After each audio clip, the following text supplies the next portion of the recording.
Kami rito kay Oyong, lumalapit na yung mga aso rito kaagad. Kilalang kilala na kami rito tuwing linggo. Ang bait-bait. Oh. Ayun pa isa ya. Yung mga aso dito, ganyan eh.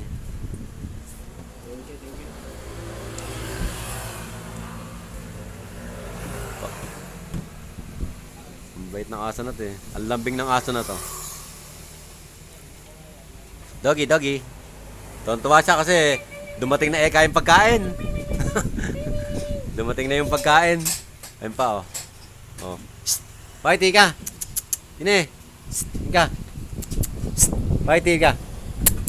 Ine, lika. Sabi siguro may pagkain na naman ako. Ito. Busog na naman. Busog na naman mamaya. Kakaya. Order tayo ha. Order tayo mamaya pagkain ha.